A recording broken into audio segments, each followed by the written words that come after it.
Isang malaking hakbang sa kanyang karera ang inanunsyo ng singer-songwriter na si Casey Tandingan matapos niyang ibahagi na isa na siyang ganap na independent artist.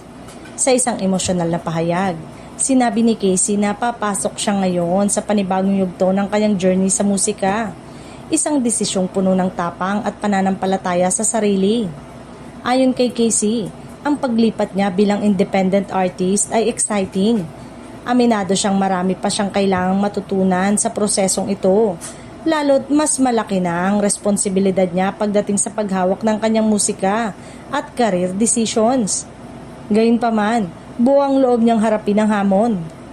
I'm choosing courage. I'm choosing growth. I'm choosing to trust myself, ani Casey sa kanyang mensahe.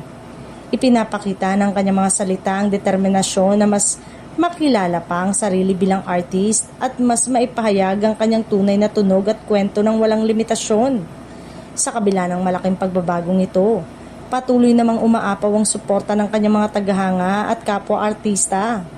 Marami ang humanga sa kanyang tapang na tahaki ng landas na hindi madaling ngunit puno ng posibilidad.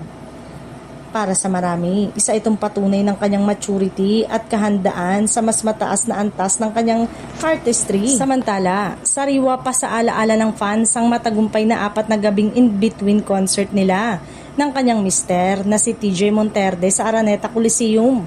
Dinagsang naturang concert kung saan ipinamalas na mag-asawa ang kanilang husay sa pagkanta at ang kanilang nakakakilig na chemistry sa entablado.